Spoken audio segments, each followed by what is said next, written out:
یا صاحب الزمان یا وارث قرآن. روحیں آتی ہیں عزیزان محترم اپنے اپنے رشتہ داروں کے گھر، جاننے والوں کے گھر، جن سے ان کے تعلقات ہیں، روحیں آ کر دیکھتی ہیں جن کو خدا اجازت دیتا ہے، لیکن وہ دیکھتے ہیں کہ یہ تو اپنی حکاموں میں مشغول ہیں، یہ تو میرے لیے فاتحہ بھی نہیں دے رہے ہیں.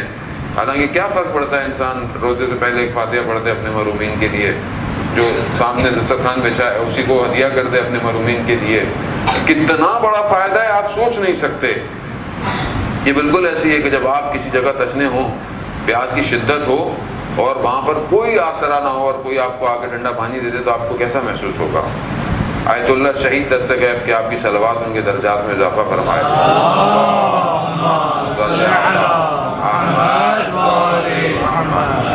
آیت اللہ دستغیب اپنی کتاب میں بیان کرتے ہیں ایک اور عالم دین کا واقعہ. کہتے ہیں ان کے والد خود عالم دین تھے، ان کا انتقال ہو گیا. ان کے خواب میں آئے اور انہوں نے اپنے والد سے پوچھا کہ والد محترم یہ بتائیے، عالم برزخ جو انسان مرتا ہے اور جب تک قیامت نہیں ہے ایک اور عالم کے اندر روح ہے انسان کی، اسے کہتے ہیں عالم برزخ. عالم برزخ میں عذاب کیسا ہے، عذاب کس طرح کا ہے؟ تو انہوں نے کہا کہ میں بیان نہیں کر سکتا یہاں کی، کیونکہ وہاں کا ٹائم الگ ہے، وہاں ٹائم نہیں ہے، وہاں ماس باڈی سٹرکچر نہیں ہے، وہاں کچھ اور ہے. لیکن کہتے ہیں میں تمہیں اگزامپل کے طور پر سمجھانے کے لیے کہ تم سمجھ سکو کہ عذاب بالکل ایسی جیسے انسان ایک پہاڑ کی وادی کے اندر پھنسا ہوا ہو. جیسے یہاں بھی وادیاں ہیں، پہاڑ ہیں، چاروں طرف پہاڑ ہو، درمیان میں آدمی ہو اور بھیڑیے اس کے پیچھے لگ جائیں، فرار نہ کر سکے. عذاب عالم برزخ میں ایسا ہے.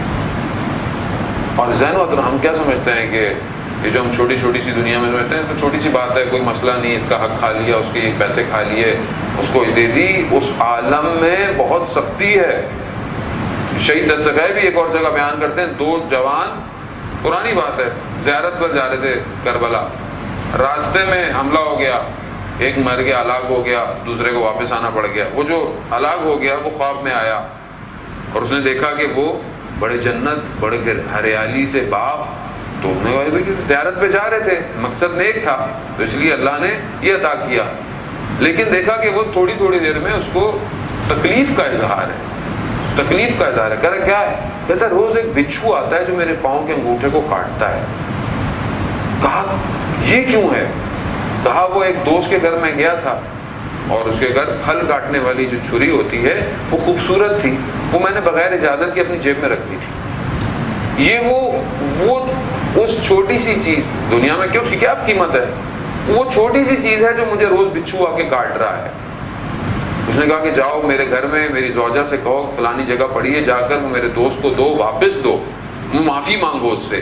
جب تک وہ معاف نہیں کرے گا جب تک یہ بچھو روز آتا رہے گا. عزیزان محترم زندگی ظاہراً بہت آسان نظر آتی ہے لیکن یہ اتنی آسان نہیں ہے. ہم بڑے زبان سے کسی کو، اپنی زبان سے کسی کا دل دکھا دیتے ہیں، زبان سے کسی کو تکلیف دے دیتے ہیں، سوچوں سے کسی کو تکلیف دے رہے ہیں. ہم ذہنی طور پر بھی بعض اوقات لوگوں کے لیے نیگیٹو ہیں، ہر وقت جس کو دور سے دیکھا نیگیٹو. وہ یہ اثرات مرتب ہوتے ہیں. ایسی بات نہیں ہے جو آپ سوچ رہے ہیں وہ آپ بیان نہیں کر رہے، مگر آپ کا وجود اس چیزوں کو، وائبس کو کریٹ کر رہا ہے جس کی طرف کشیدگی پیدا ہو جاتی ہے، نفرتیں پیدا ہو جاتی ہیں، حسد پیدا ہو جاتا ہے معاشرے. خود اپنی صحت کا، روح کے اوپر بہت بڑا نقصان ہے نیگیٹو تھاٹس کا. تو انہوں نے پوچھا کہ یہ عذاب اس طرح کا ہے. پھر انہوں نے کہا کہ جو ہم فاتحہ پڑھتے ہیں، درود بھیجتے ہیں، نظر و نیاز دیتے ہیں مرحوم کے لیے، جیسے یہ سال ثواب کی مجلس ہے مرحومین کے لیے، یہ اس عالم میں کیسے، اس کو کیا فائدہ ہوتا ہے؟ تو انہوں نے پھر مثال سے سمجھایا کہ جیسے آپ کسی گرم جگہ پر ہوں جہاں پر شدید دھواں ہو، جیسے جکوزی اور سوانا میں جاتے ہیں نا، آپ اتنا زیادہ دھواں اور گرم ہوتا ہے کہ آپ جاتے ہیں کہ تھوڑی سی سانس لینے کے لیے میں باہر نکلے آدمی. تو کہتے ہیں بالکل ایسی جگہ ہو اور کوئی کھڑکی کھول دے اور وہاں سے تازہ ہوا کا جھونکا آئے. کہا تمہارا ایصال ثواب پہنچانا مرحوم کے لیے اس عالم میں بالکل ایسا ہے.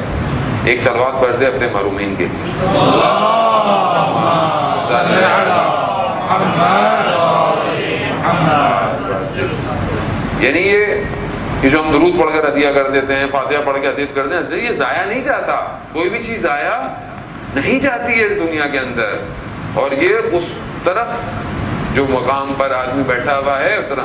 حضرت عیسیٰ صلی اللہ علیہ نبی خدا پروردگار کے گزر رہے تھے، ایک جگہ دیکھا قبر میں عذاب ہے. کچھ عرصے کے بعد دوبارہ وہاں سے گزرنا دیکھا تو قبر میں عذاب نہیں ہے. کہا پروردگار میں جب پہلے گزرا تھا تو یہاں تو قبر میں عذاب تھا، اب کیوں نہیں ہے عذاب؟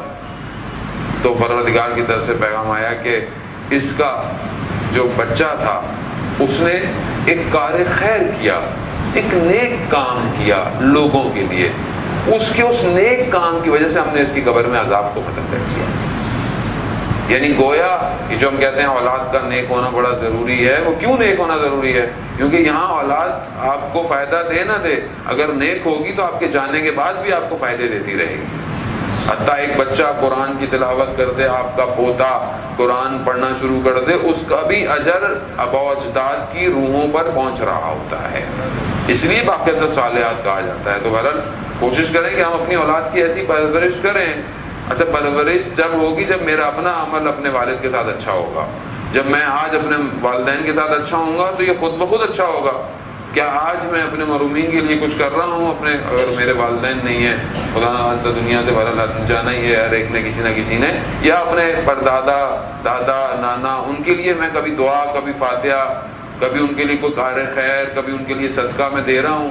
اگر میں یہ کام انجام دوں گا تو کل میری اولاد بھی میرے لیے یہ انجام دے گی. انسان کو تربیت جو ہے وہ اپنے وجود سے سکھاتی ہے. تو بہرحال وہ انہوں نے بعد میں دیکھا کہ اپنے والد کے چہرے پر، ہونٹوں پر زخم ہیں. تو کہا کہ بابا جان یہ آپ کے ہونٹوں میں زخم کیسے ہیں؟ تو انہوں نے کہا کہ بیٹا میں آپ کی ماں جو والدہ ہیں ان کو سخت لفظوں سے پکارتا تھا. وہ جو سخت لفظ ان کو برے لگتے تھے، الفاظ انسان اپنی زندگی میں استعمال کرتا ہے، وہ ان کو برے لگتے تھے لیکن وہ کہتی کچھ نہیں تھی. اس وجہ سے اس عالم میں میرے ہونٹوں میں زخم ہے. جا کر میری طرف سے اپنی والدہ سے معافی مانگو کہ مجھے معاف کر دیں، ورنہ قیامت تک میں ان زخموں کے ساتھ رہوں گا. عزیزان محترم، یہاں کا جو زخم ہوتا ہے نا وہ ٹھیک ہو جاتا ہے، کچھ دن لگتے ہیں، آپ ڈاکٹر کو دکھاتے ہیں، آپ دوائی لیتے ہیں. آپ اس عالم میں کوئی دوائی میڈیکل نہیں ہے، اس عالم میں کوئی اور ہی میڈیکیشن ہے، وہ بھی اگر اس دنیا سے پہنچی تو پہنچی. کیونکہ اہل بیت نے واضح کہا ہے کہ عالم برزخ کہ تم خود ذمہ دار ہو. قیامت میں شافی محشر ہیں، شفاعت کریں گے. انسان جو ہے وہ خدا نہ خواستہ بہت ہی گناہ گار ہوا تو کچھ عرصے تک وہ جہنم میں. اچھا ہمارے لیے کہنا بڑا آسان ہے، کوئی مسئلہ نہیں ہے، مسئلہ نہیں ہے جہاں تو ایک جھونکا برداشت نہیں کر سکتا آدمی. دنیا کی آتش برداشت نہیں ہوتی آدمی سے، قیامت کی آتش کہاں برداشت کرے گا آدمی؟ وہ آتش یہ والی آتش نہیں ہے، وہ آتش بھیانک ہے، اس کا رنگ بھی سیاہ ہے، وہ یہ والی ہے بھی نہیں ہے. آپ خود تصور کریں نا، انسان ایک بند کمرے کے اندر ہو، کوئی روشنی نہ ہو، کچھ بھی نہ ہو، کتنی دیر انسان رہے گا؟ انسان بڑے بڑے ہم نے اولیاء خدا کو دیکھا کہ باقاعدہ قبر کھود کر قبر میں رات گزارتے تھے تاکہ اس تنہائی کو محسوس کریں. یہاں پہ تو سب کچھ آپ کو مل رہا ہے، نظر آ رہا ہے. مولا متقیان حضرت علی ابن ابی طالب علیہ الصلوۃ والسلام،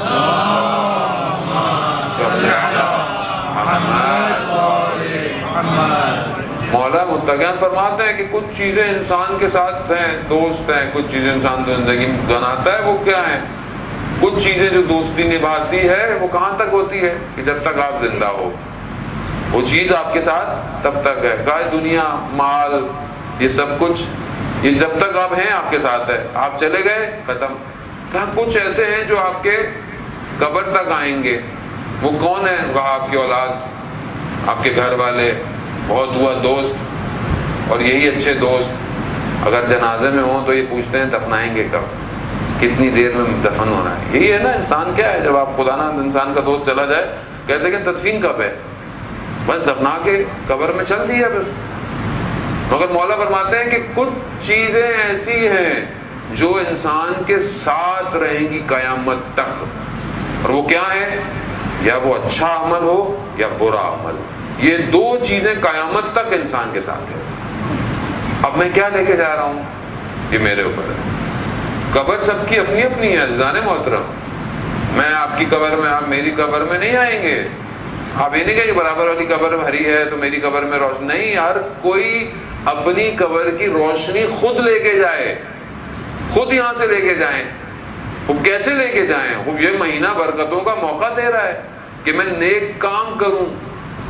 ایک شخص کو افطار کرا دینا، چاہے وہ آدھے کھجور سے، جہنم کی آتش سے کیا ہے؟ نجات ہے.